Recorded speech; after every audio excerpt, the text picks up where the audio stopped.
Hi, I'm Brian Diefenbacher. I'm a second-year student. Mr. Buffett, it's great to see you again. I was on the trip to Omaha last month. Thank you for hosting us. My question is, how would you recommend an individual investor who follows the Graham and Dodd philosophy to allocate their capital today? Well, it depends whether they're going to be an active investor.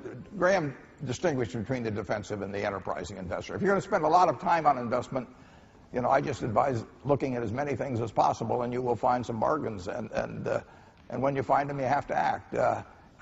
It hasn't changed at all since I was here in 1950-51, and it won't change the rest of my life. So you start turning pages. When I got out of school, I turned every page in Moody's, 10,000 some pages twice, you know, looking for companies, and you have to find them yourself. The world isn't going to tell you about great deals. You have to find them yourself, and that takes a fair amount of time. So if you're not going to do that, if you're just going to be a passive investor, then I just advise an index fund bought consistently over a long period of time. The one thing I will tell you is that the worst investment you can have is cash. Everybody's talking about cash being king and all that sort of thing, but most of you don't look like you're overburdened with cash anyway. So, but you know, cash is going to become worth less over time, but good businesses are going to become worth more over time, and you don't want to pay too much for them, so you have to have some discipline about what you pay.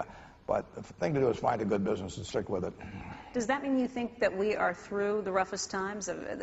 You'd always kept a cash hoard around, too. Well, we always keep enough cash around so I feel very comfortable and don't worry about sleeping at night.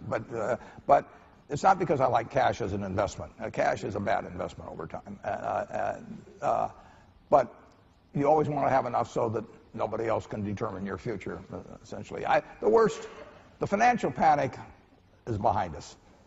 The economic spillout, which came to some extent from that financial panic, it's still with us. It will end. I don't know whether it'll end tomorrow or next week or next month or maybe a year, but it won't go on forever. And to sit around and try and pick the bottom, people were trying to do that last March, and you know, the bottom hadn't come in unemployment, the bottom hadn't come in business, but the bottom had come in stocks. So don't pass up something that's attractive today because you hope you're going to find something way more attractive tomorrow.